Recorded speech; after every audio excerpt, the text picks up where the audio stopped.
tahap akhir dari perang Israel ya melawan musuh-musuhnya, dan pemenangannya adalah Israel, dan musuh-musuhnya semua ditibas habis kalah.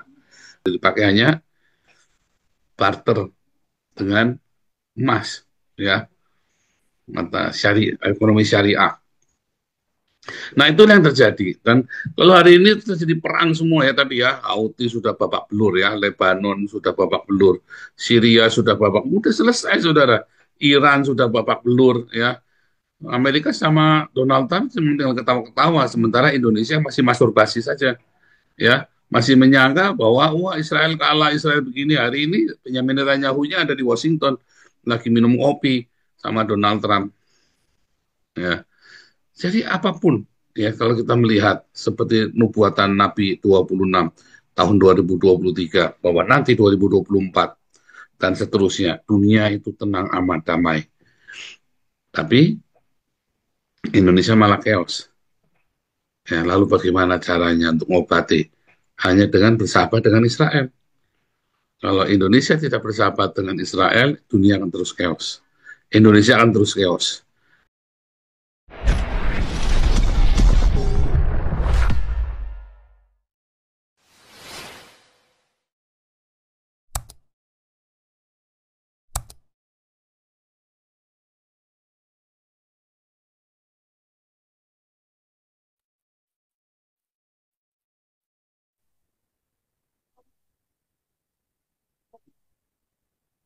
Oke, semuanya luar biasa. Kita sudah masuk ke tahap akhir dari perang Israel ya melawan musuh-musuhnya, dan pemenangannya adalah Israel, dan musuh-musuhnya semua ditibas habis kalah.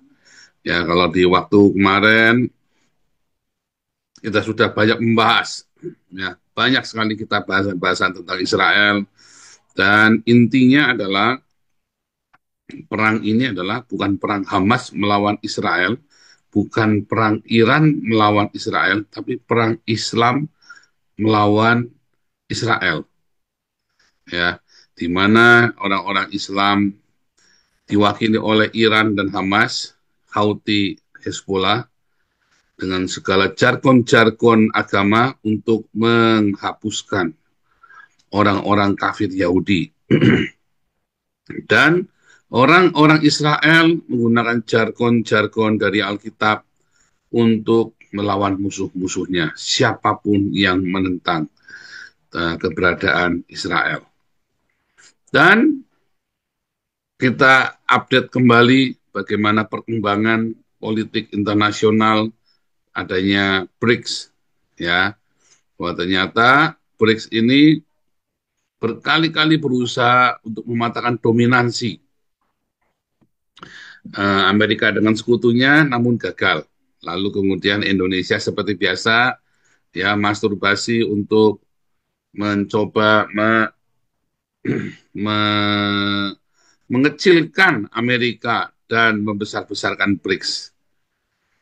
Namun kita tahu ternyata tidak mungkin. Mengapa tidak mungkin? Nanti kita bahas. Kemarin hari Minggu saya sudah membahas tentang New World Order. Dunia percaya New World Order ini adalah sesuatu yang negatif. Tapi saya percaya bahwa New World Order ini adalah sesuatu yang positif. Artinya New World Order ini adalah penghujung atau sisa-sisa kemanusiaan yang akan ada di muka bumi ini, dan sekarang ini sudah terjadi. Dan tentu saja New World Order ini adalah akhir dari kebaikan umat manusia. Karena setelah itu, New World Order ini akan dirusak oleh seorang sosok antikristus, yaitu siapa? Islam. Karena New World Order ini didominasi oleh dua kelompok, ya, dan dua kelompok ini disebut dengan mata satu, Dajjal, yaitu eh, Kristen dan Yahudi. Kristen akan diwakili oleh Amerika, dan tentu saja Yahudi itu sendiri, Israel. Bagaimana Amerika bisa mewakili Kristen? Ya, kita tahu bahwa Amerika ini diwakili oleh Donald Trump evangelikal yang adalah Zionis. Ya, kemarin Ibu Koni juga mengkonfirmasi bahwa memang Amerika ini evangelikal, makanya mereka mendukung Zionis karena ada dasar agama. Lalu mengapa eh, si Amerika ini bisa mendukung Israel? Karena ternyata negara Amerika dibangun oleh orang Yahudi. Ya, hari Minggu kemarin koinonia sudah saya jelaskan satu persatu ya, bahwa ternyata ya negara Amerika, pendiri Amerika ya tidak lepas dari pengaruh Yahudi. Dana pertama, seluruh dana revolusi Amerika dan Continental Army atau George Washington uh, Troops ya, itu semua dananya dari seorang Yahudi yang bernama Solomon Haim, ya orang Yahudi. Kemarin sudah kita bahas juga hari Minggu, simak ya, Koinonia hari Minggu, New World Order, Mesias New World Order. Ya, kemarin hari Minggu kita membahas. Hari ini kita masih melanjutkan. Kalau kemarin kita cerita tentang eh, kisah tentang makna rohania, hari ini kita akan membahas realitanya ya dalam politik internasional. Nah, saudara, ketika New World Order ini berkuasa dan sekarang sudah berkuasa, kita tahu ternyata dolar Amerika pertama, ya $1 Amerika itu ada tulisan ya tentang sebuah tatanan dunia baru, ya bahwa dolar Amerika itu adalah bagian dari tatanan dunia baru, ya. Ketika Amerika mengutip atau membuat jargon ya Annuit Skeptis Novus Ordo Seclorum ya Seclorum itu berarti adalah tatanan dunia yang baru, saudara ya, tatanan dunia yang baru. Nah, itulah New World Order. Jadi Amerika ini punya visi dan misi adalah New World Order ya. Dari mana, saudara? Dari mana idenya mereka? Kenapa mereka berani melepaskan diri dari Inggris? Karena dari orang Yahudi. Orang-orang Yahudi yang amat kaya raya, dia kumpulnya dari seluruh dunia. Harta orang Yahudi di seluruh dunia itu dikumpulkan oleh si Solomon Haim ini untuk membangun negara Amerika. Kemarin sudah saya tunjukkan kepada Anda semua ya, dasar-dasarnya ya, kisahnya. Anda bisa cek aja dari Wikipedia, Anda bisa juga cek dari ChatGPT ya, bahwa revolusi Amerika itu dibiayai seluruhnya oleh orang Yahudi. Revolusi Amerika melawan Inggris itu ya, lepas dari Inggris, bahwa tentara kontinental, Continental Army sama George Washington Troops itu semua dibiayai oleh yang namanya Solomon Haim ini. Jadi Anda tidak akan bisa lepas dari jasa orang Yahudi. Itulah sebabnya tidak mungkin Amerika bisa lepas dari orang Yahudi. Tidak mungkin Amerika itu tidak membela Yahudi. Apa jasanya Arab? Apa jasanya Islam bagi Amerika? Yang ada merusak. Ya kan?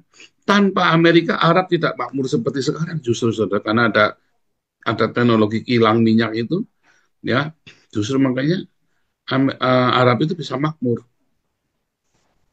Yang ternyata yaitu tadi ya. Jadi Arab ini diperkaya oleh Halil Ben Sakar ya, saya bilang kemarin ya. Kenapa? Karena minyak bumi kan dari reptil. Reptil ini kan simbolnya setan, saudara ya. Ular itu kan.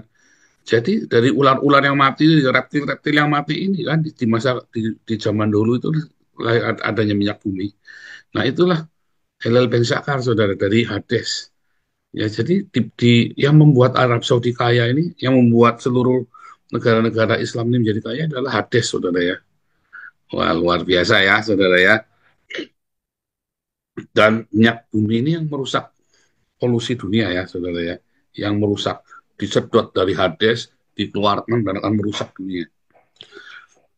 Wah, luar biasa, saudara ya. Dan kalau Anda melihat lagi bagaimana nanti terjadi benar-benar tatanan dunia baru, ya, dengan apa, saudara? Dengan microchip. Jadi microchip itu adalah puncak peradaban manusia, saudara.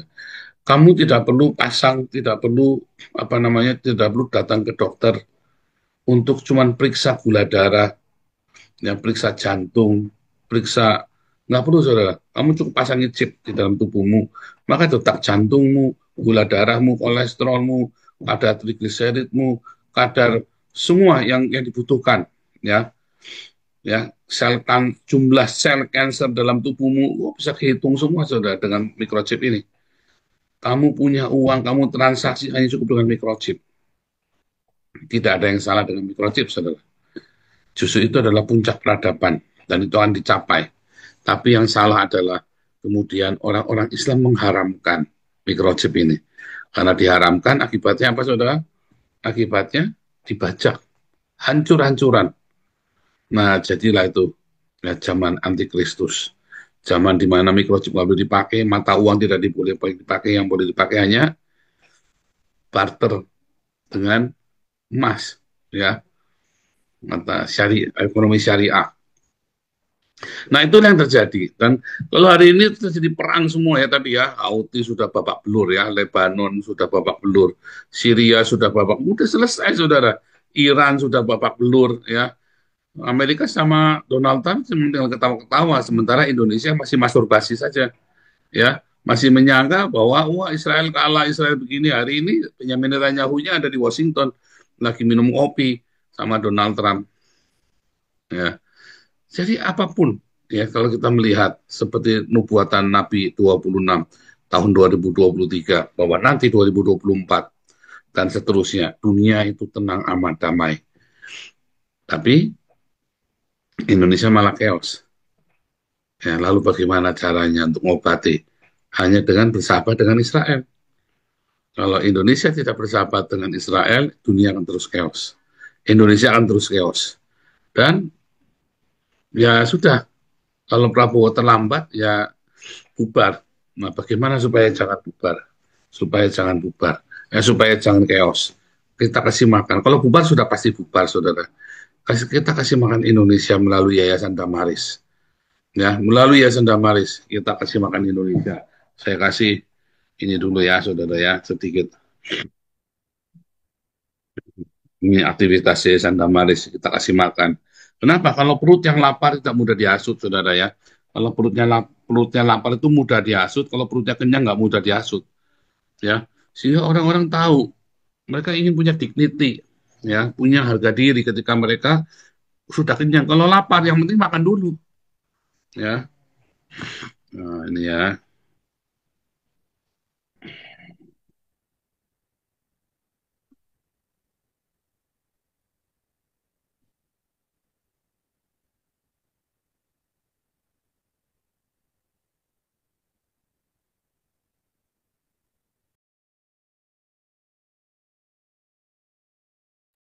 Oke, begitulah Yayasan Damaris Surabaya dan di Jakarta ya. Kita kasih makan, ya setiap hari kita kasih makan ya supaya semua orang bisa makan, jangan sampai ada yang kelaparan, ya. Karena perut yang kenyang tidak mudah dihasut, ya. Karena kalau punya kosong itu masukan setan, saudara ya. Oke, ya kita sambung langsung Om Bung Toba, lalu Pak Teddy. Silakan Om Bung.